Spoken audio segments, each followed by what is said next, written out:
Next question number 49 observe ಮಾಡಿ. Question number 49 ಏನಿದೆ? The correction order ಅಥವಾ ದ ಕರೆಕ್ಟ್ ಆರ್ಡರ್ ಅಂತ ಬರ್ಕೊಳ್ಳಿ. The correct order of mobility of the alkali metal ions in aqueous solution is ಅಂತ indicate ಮಾಡಿದ್ದಾರೆ. ಒಂದು line ಬರ್ಕೊಳ್ಳಿ ಇಲ್ಲಿ. Larger the size of the ion, larger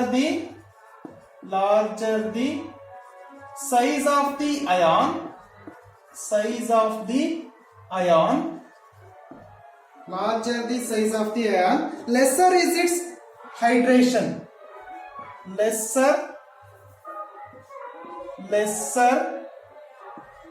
is its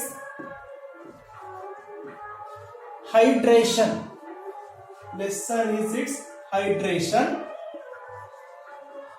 hydration, and then lesser mass also, lesser mass, and higher its mobility, and higher its mobility, higher its mobility.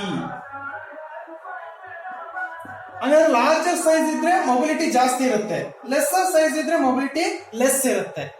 Okay, ಇಲ್ಲಿ ಕೊಟ್ಟಿರ್ತಕ್ಕಂಥದ್ದು alkali metal ಅಲ್ವಾ?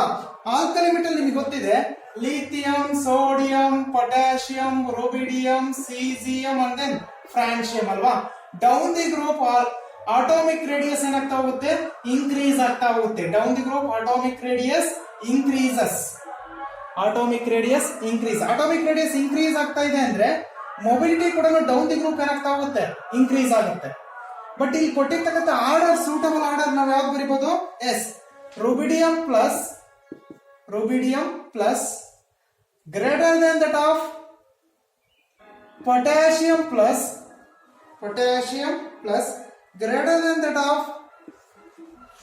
Na plus greater than that of lithium plus, because rubidium is larger size compared to potassium is larger size compared to sodium is larger size compared to lithium. That's why larger size, greater is its mobility. Okay, this is the order. Option 2 is correct. Yes, option 2 is correct.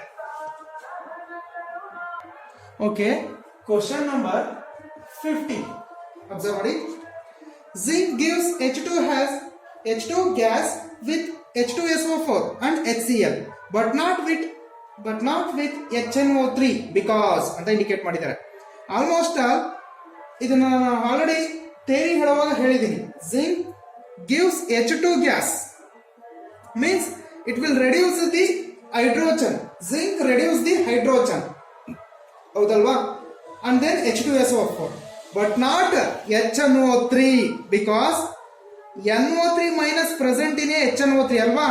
NO3 minus is reduced in preference to hydronium ion. Hydronium ion prefer ಮಾಡುತ್ತೆ in the form of hydronium ion.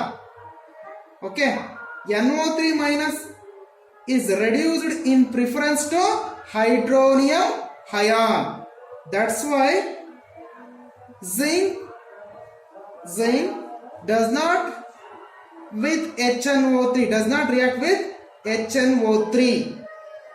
Okay, that's why zinc gives H2 from H2SO4 and then HCl also, but not with HNO3. HNO3 ಜೊತೆ react ಆಗಿ H2 ನ ಈಸಿಯಾಗಿ ಬಿಟ್ಕೊಡೋದಿಲ್ಲ ಅಥವಾ liberate ಮಾಡೋದಿಲ್ಲ. zinc does not liberate the H2 from HNO3 because NO3 minus reduced in preference to hydronium ion. H2 ಬದಲು ಅಲ್ಲಿ ಏನ್ ಕೊಡ್ತಾ ಇದೆ? ಹೈಡ್ರೋನಿಯಂ ಅಯಾನ್ ಅನ್ನ ಕೊಡುತ್ತೆ. ಹಾಗಾಗಿ option 4 is correct. Next, question number 51. Observe ಮಾಡಿ. The standard EMF of a galvanic cell involving cell reaction with N equal to 2 found to be 0.295 volt at 25 degree Celsius. The equilibrium constant of the reaction would be ಅಂತ indicate ಮಾಡಿದ್ದಾರೆ. EMF of a cell find out ಮಾಡ್ಕೋಬೇಕು ಅಂದ್ರೆ Nernst equation ನಿಮಗೆ already ಗೊತ್ತಿದೆ. ಅಲ್ವಾ, ನಸ್ಟ್ equation. Okay ನೋಡಿ ಇಲ್ಲಿ Nernst equation E naught cell equal to 0.059 divide by n log K equilibrium ಅಥವಾ ಕೆ ಸಿ ಅಂತ ಇಂಡಿಕೇಟ್ ಮಾಡ್ತೀವಿ. ಈಕ್ವಿಲಿಬ್ರಿಯಂ ಕಾನ್ಸ್ಟೆಂಟ್ ಅನ್ನ ಈಕ್ವಿಲಿಬ್ರಿಯಂ ಕೆ ಅಂತನಾದ್ರೂ ಇಂಡಿಕೇಟ್ ಮಾಡ್ತೀವಿ ಅಥವಾ ಕೆ ಸಿ ಅಂತನಾದ್ರೂ ಬರೀತೀವಿ. ಫಾರ್ಮುಲಾ ಆಲ್ರೆಡಿ ನೋಡಿದೀರಾ. Okay, E naught cell already ಕೊಟ್ಟಿದ್ದಾರೆ 0.295 ಬರ್ಕೊಂಡ್ಬಿಟ್ಟಿದೀನಿ. Is equal to 0.059. n ಅಂದ್ರೆ number of electron, n equal to 2 already indicate ಮಾಡಿದ್ದಾರೆ. ಲಾಗ್ ಕೆ ಈಕ್ವಿಲಿಬ್ರಿಯಂ ಹಾಗೆ ಬರ್ಕೊಂಡಿದ್ದೀನಿ. ಓಕೆ, ಈ 2 ಈ ಸೈಡ್ ಹೋದ್ರೆ ಮೇಲ್ಗಡೆ 0.295 ಇಂಟು 2 ಡಿವೈಡ್ ಬೈ 0.059 ಈ ಸೈಡ್ ಬರ್ತಾ ಇದೆ is equal to log K equilibrium. ಏನಕ್ಕೆ ಈ ರೀತಿ ಬರ್ಕೊಳ್ತಿದ್ವಿ? We need equilibrium constant, that's why. Okay, ಇಷ್ಟು ನಾನು ಕ್ಯಾಲ್ಕುಲೇಟ್ ಮಾಡಿದಾಗ ನಮಗೆ 10 ವ್ಯಾಲ್ಯೂ ಬರುತ್ತೆ is equal to log of K equilibrium. ನನಗೆ ಕೆ ಈಕ್ವಿಲಿಬ್ರಿಯಂ ಮಾತ್ರ ಬೇಕು, ಹಾಗಾಗಿ ಲಾಗ್ ಈ ಸೈಡ್ ತಗೊಂಡ್ಬಿಡೋಣ. ಲಾಗ್ ಏನಾದ್ರು ಈಕ್ವಲ್ ಟು ಇಂದ ಈ ಸೈಡ್ ಬಂತು ಅಂದ್ರೆ ಅದನ್ನ ಆಂಟಿ ಲಾಗ್ ಅಂತ ಬರ್ಕೊಳ್ತೀವಿ. Antilog 10 is equal to K equilibrium. Aunty log of 10 is equal to 1 into 10 to the power of 10. ಹಾಗಾದ್ರೆ ಆಪ್ಷನ್ ಏನಾಗುತ್ತೆ ಚೆಕ್ ಮಾಡಿ. Equilibrium constant is equal to the 1 into 10 to the power of 10. Option 4 is correct. Last question number, next one 52. Question number 52 simple ಇದೆ. The standard EMF of the following electrodes are E naught of Fe3 plus Fe2 plus ಕೊಟ್ಬಿಟ್ಟಿದ್ದಾರೆ. ಎಷ್ಟು? E naught of Fe3 plus per Fe2 plus ಎಷ್ಟು value ಕೊಟ್ಟಿರೋದು?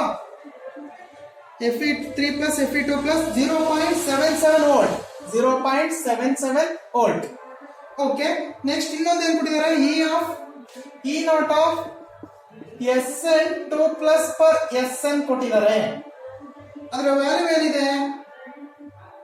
Sn2 plus per Sn is equal to minus 0.14 volt ಅಂತೆ. minus 0.14 volt. Okay, under standard condition the potential for the reaction Sn plus 2Fe3 plus aqueous give rise to 2Fe2 plus aqueous plus Sn2 plus aqueous. ಒಂದು cell ಕೊಟ್ಟಿದ್ದಾರೆ, ಇದರಲ್ಲಿ ನಮಗೆ cell potential ನ find out ಮಾಡಬೇಕು. E naught cell ಅನ್ನ find out ಮಾಡಬೇಕಂತೆ. E naught cell question mark. Okay, ಇಲ್ಲಿ standard condition ಅಂತ ಇಂಡಿಕೇಟ್ ಮಾಡಿದ್ದಾರೆ. ಸ್ಟ್ಯಾಂಡರ್ಡ್ ಕಂಡೀಷನ್ ಇರೋದ್ರಿಂದ ಡೈರೆಕ್ಟ್ ಆಗಿ ನಾವು E cathode minus E anode ಬರ್ಕೋಬಹುದು. ಹಾಗಾಗಿ E naught cell is equal to E naught of cathode minus E naught of anode ಬರ್ಕೋಬಹುದು. ಓಕೆ, ಇಲ್ಲಿ ಸರ್ ಇವೆರಡರಲ್ಲಿ ಕ್ಯಾಥೋಡ್ ಆನೋಡ್ ಯಾವುದನ್ನ ಕನ್ಸಿಡರ್ ಮಾಡ್ತೀರಾ? ನೆಗೆಟಿವ್ ಪೊಟೆನ್ಶಿಯಲ್ ಇರೋದು ಆನೋಡ್ ನೆನ್ಪಿಟ್ಕೊಂಡ್ಬಿಡಿ. ನೆಗೆಟಿವ್ ಪೊಟೆನ್ಶಿಯಲ್ ಇರೋದು ಆನೋಡ್, ಪಾಸಿಟಿವ್ ಪೊಟೆನ್ಶಿಯಲ್ ಇರೋದು ಕ್ಯಾಥೋಡ್. ಸರ್ ಹಾಗಾದ್ರೆ ಎರಡೂ ಕೂಡ ನೆಗೆಟಿವ್ ಪೊಟೆನ್ಶಿಯಲ್ ಕೊಟ್ಟಿದ್ರು ಅಂದ್ರೆ ಯಾವುದನ್ನ ಆನೋಡ್ ಅಂತ ಕನ್ಸಿಡರ್ ಮಾಡ್ತೀರಾ? ಮೋರ್ ನೆಗೆಟಿವ್ ಪೊಟೆನ್ಶಿಯಲ್ ಇರೋದು ಆನೋಡ್, ಲೆಸ್ ನೆಗೆಟಿವ್ ಪೊಟೆನ್ಶಿಯಲ್ ಇರೋದು ಕ್ಯಾಥೋಡ್. ಇನ್ ಕೇಸ್ ಎರಡೂ ಕೂಡ ಪಾಸಿಟಿವ್ ವ್ಯಾಲ್ಯೂ ಕೊಟ್ಟಿದ್ರು ಅನ್ಕೊಳ್ಳಿ, ಮೋರ್ ಪಾಸಿಟಿವ್ ವ್ಯಾಲ್ಯೂ ಇರ್ತಕ್ಕಂಥದ್ದು ಕ್ಯಾಥೋಡ್, ಲೆಸ್ ಪಾಸಿಟಿವ್ ವ್ಯಾಲ್ಯೂ ಇರ್ತಕ್ಕಂಥದ್ದು ಆನೋಡ್. ಆ ರೀತಿ ಅಬ್ಸರ್ವ್ ಮಾಡಬೇಕು. ಓಕೆ, ಈ cathode minus E anode. E not of cathode ಎಷ್ಟು ಕೊಟ್ಟಿದ್ದಾರೆ? 0.77 volt minus E not of anode ಎಷ್ಟಿದೆ? ಮೈನಸ್ ಆಲ್ರೆಡಿ ಇದೆ, ನೆಕ್ಸ್ಟ್ ಮೈನಸ್ 0.14 ವೋಲ್ಟ್ ಇದೆ. ಓಕೆ, ಎಷ್ಟು ಬರುತ್ತೆ ಕ್ಯಾಲ್ಕುಲೇಟ್ ಮಾಡಿ. ಆನ್ಸರ್ ಎಸ್ 0.91 ವೋಲ್ಟ್ ಅಲ್ವಾ? 0.91 ವೋಲ್ಟ್. 7 ಪ್ಲಸ್ 3 ಎಷ್ಟಾಯ್ತು? 11 ಆಯ್ತು. 1 ರಿಮೈನಿಂಗ್ ನೋಡ್ಕೊಳ್ತು. 8 ಪ್ಲಸ್ 1 7 ಪ್ಲಸ್ 1 8 ಒಂದು ಬ್ಯಾಲೆನ್ಸ್ ಇಟ್ಕೊಂಡಿತ್ತು, ಪ್ಲಸ್ 1 ಸೇರಿ 9 ಆಯ್ತು. 91. Next 0.91 is the answer. E naught cell ಅಥವಾ ಸೆಲ್ ಪೊಟೆನ್ಶಿಯಲ್ ಅಂತ ಇಂಡಿಕೇಟ್ ಮಾಡ್ತೀವಿ. ಹಾಗಾದ್ರೆ ಆಪ್ಷನ್ ಚೆಕ್ ಮಾಡಿ. Yes, option 3 is correct.